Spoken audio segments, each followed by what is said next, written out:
I greet you all in the matchless name of our Lord and Savior Jesus Christ, and I consider it as a privilege and honor to bring God's word to all of you.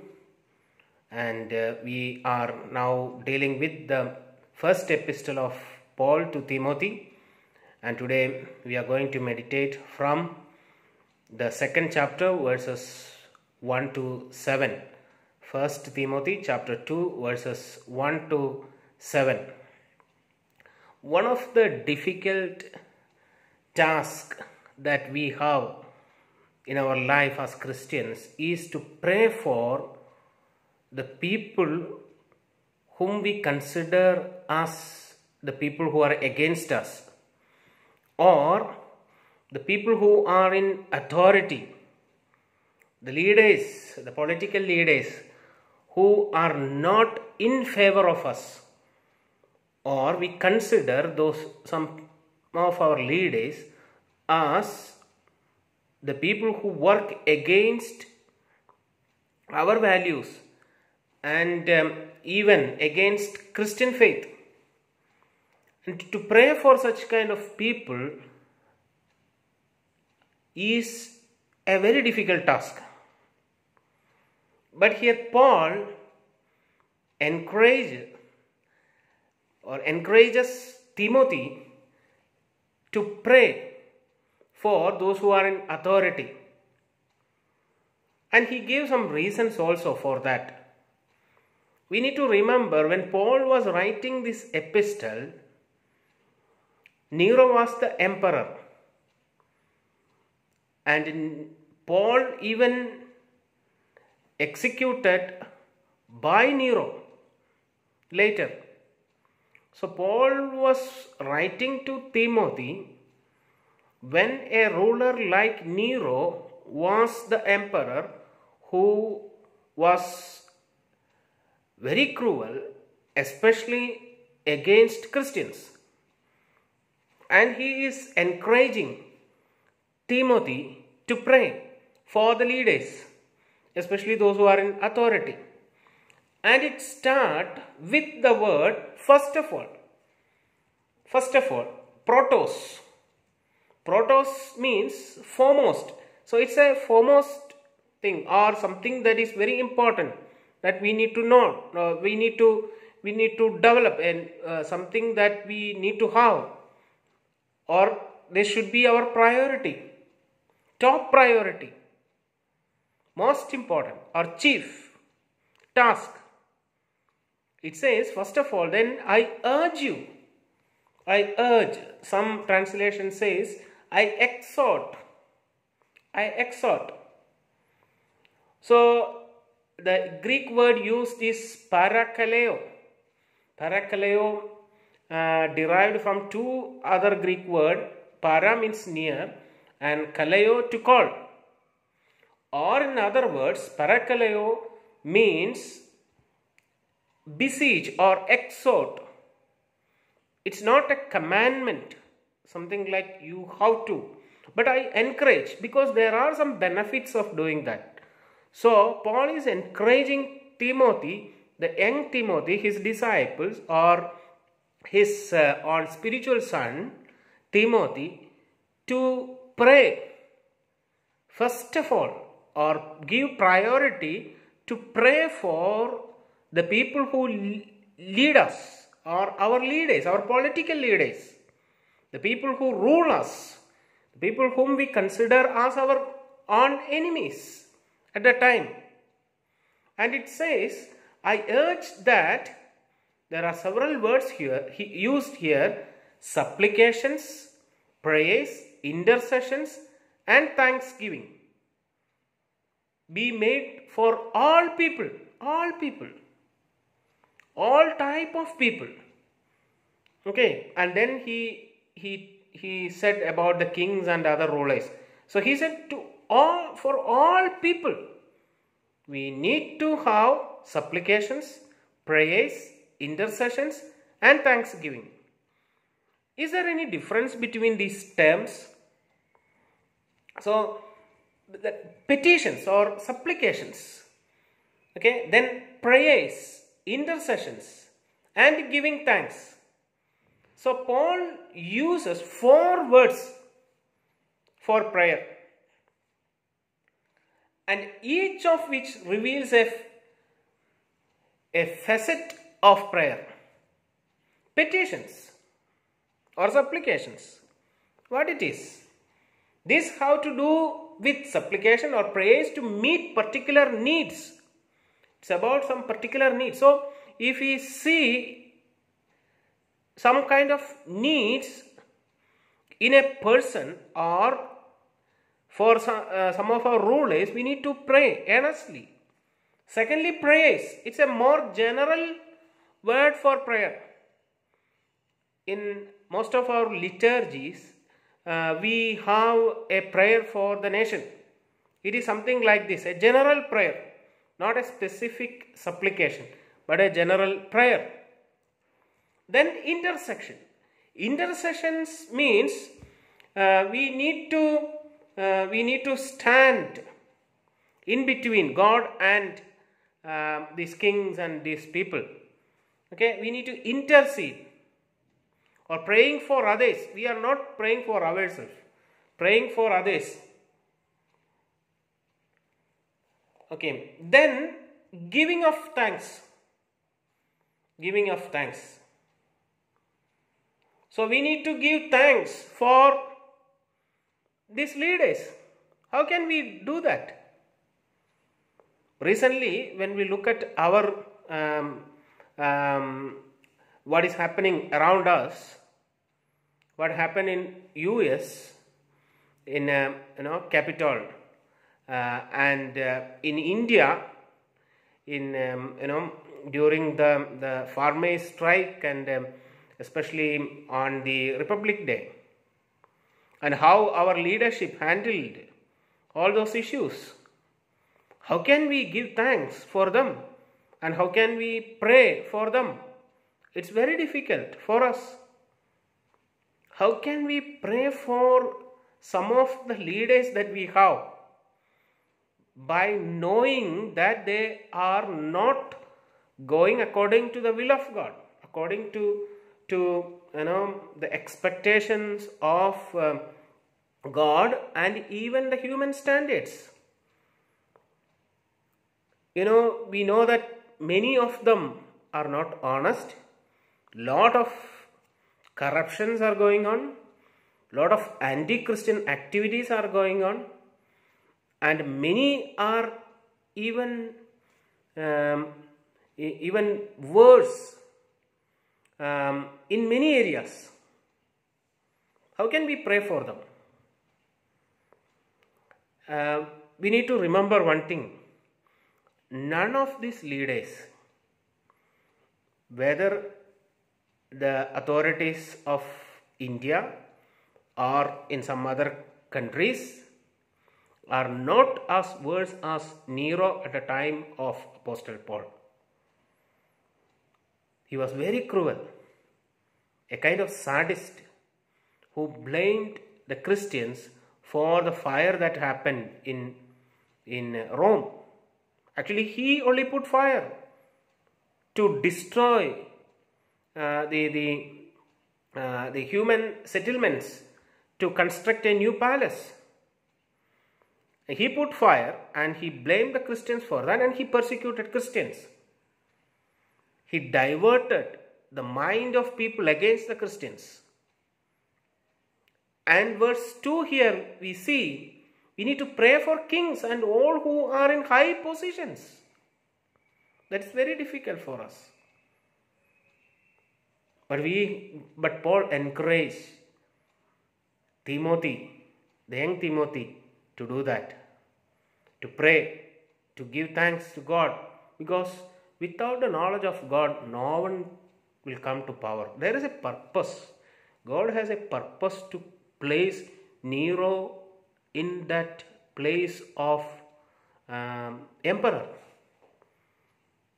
God has a special purpose for Donald Trump to be the president of US for 4 years. And after that, God changed that. God has another plan. In India, We have a president here. We have a prime minister here. Without the knowledge of God, no one will come to the power. No one will come to any of these high offices. So we need to pray for them. What is the reason, or what are the reasons for we need to pray? Or what are the benefits for us when we pray for the people who are in authority? It says in verse 2 that we may lead a peaceful and quiet life. A peaceful and quiet life. What happened to Paul after he prayed for Nero? He was crucified. He was beheaded. He was beheaded. Peter was crucified. Upside down. Paul was beheaded. But still Paul said, if we pray for them, we may able to lead a peaceful and quiet life. I was just thinking of these two words. After praying for someone, how can we live a peaceful and quiet life? At least, if we pray earnestly for someone, definitely a kind of bitterness or a kind of that enmity that we have in our heart will reduce, definitely. I cannot pray earnestly to God for someone whom I really hate. When we pray for our leaders, or when we pray for them and we pray for changing their heart with an honest heart in our life, from our an honest prayer from our heart, definitely we will be able to love them. Without loving someone, we cannot make an earnest prayer. We can just say words of prayer, but prayer will come from our heart only when we love someone. So if we start loving our enemies, if we start loving the people who persecute us, then definitely we can experience this peaceful and quiet life. And that leads to godly and dignified life in every way. And this is good and it is pleasing in the sight of God, our Savior, who desires all people to be saved and to come to the knowledge of the truth. You know why we need to love these people? Because God loves them also. We have to remember that. When we hate a leader, when we speak against a leader, of course we have to criticize it. In a democratic system, we have all the right to criticize our leaders, our leadership. Because in our democratic system today, people are the masters. They are our servants, though that is not happening. So we can pray earnestly to them only when we start loving them. Why we need to love them? Because God loves them. Though they are against God, still God loves them.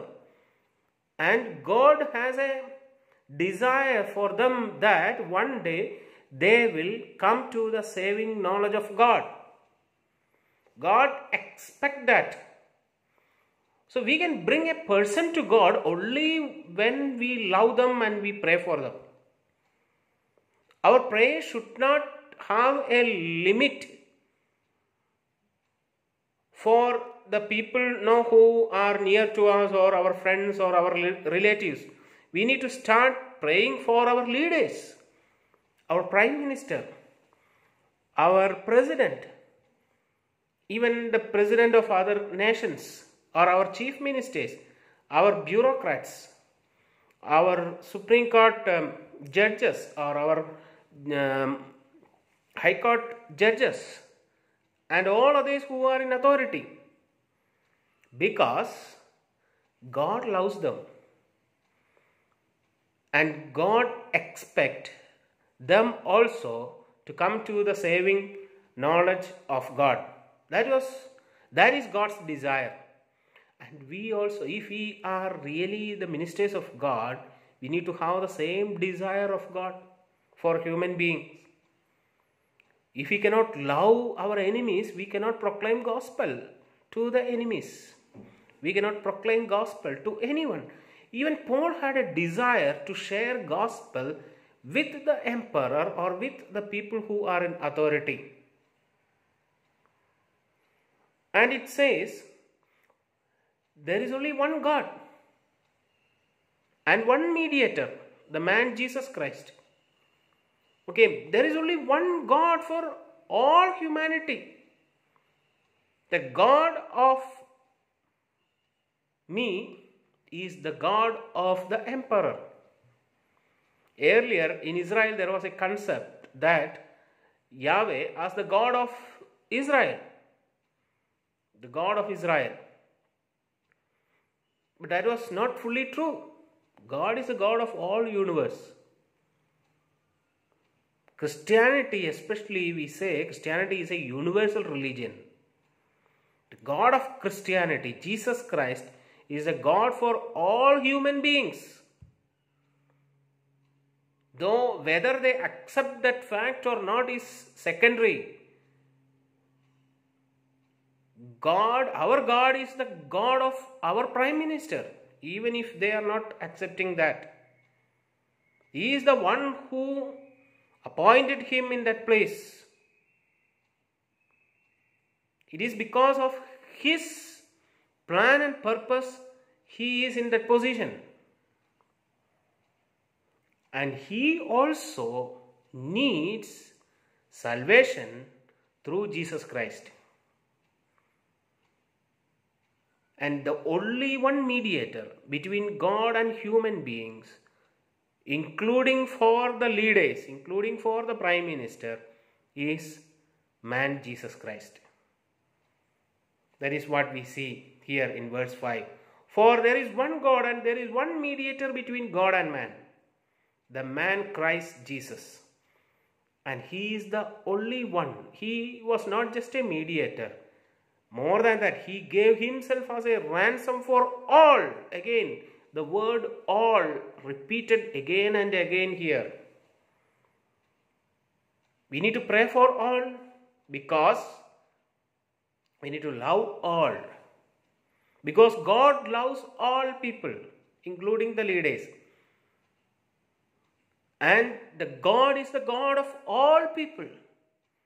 And Jesus is the only mediator for all people.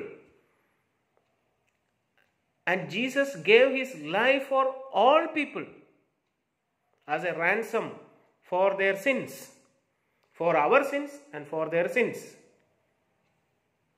And again it says,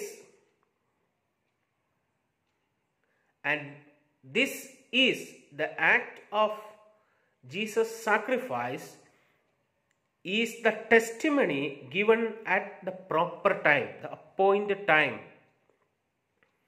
He came down to this earth and he died for all at the proper time or appointed time. The word used here is not chronos, the time. It's kairos. Means appointed time. Kairos means proper time, the fixed time. God came to this world and died for the sins of all people, including our leaders. So Paul encouraged Timothy to pray for all people. And even Paul again said, for this I was appointed a preacher and an apostle. I am telling the truth, I am not lying, a teacher of the Gentiles in faith and truth. So Paul is appointed as apostle, preacher, and a teacher. So three different types of ministries that Paul had for the Gentiles, for all people, including the kings. Preacher, herald, the one who brings good news. We hear only bad news from these leaders. We always listen to bad news from these leaders every day. Petrol prices are increasing. Farmers are struggling. Lot of issues are happening. Every day we hear bad news from these people. But we have a responsibility to share the good news. We need to pray for them. And Paul is appointed as a herald, a preacher. Second, an apostle, the one who is sent. The one who is sent by God to all people, to the Gentiles particularly. To the Gentiles particularly. Because God is a God of Gentiles also. Then teacher, to teach them, to educate them, to bring them to the saving knowledge. Saving knowledge and the faith and truth. So three ministries Paul had, and we also have the same three ministries. One is a preacher, herald, bringing good news. Second, we are sent by God for all people. Apostle, we have to go and preach. Thirdly, we need to teach, teacher, teaching in faith and truth. So we have a great responsibility to pray first, to pray earnestly for our leaders. We know that they never do any good for us. Nero ordered the execution of Paul, but we can live peacefully and we can live a quiet life in this world, because when we pray for them, when we pray for our enemies, we will be able to love people. We will be able to love them, because all of them need Christ. All of them need this God. All of them need salvation through Jesus Christ. So it is our responsibility to pray for them and be a preacher, an apostle, and a teacher to all people, including the leaders of our nation and the leaders who lead us in various capacities. May God bless all of us through this message. Thank you.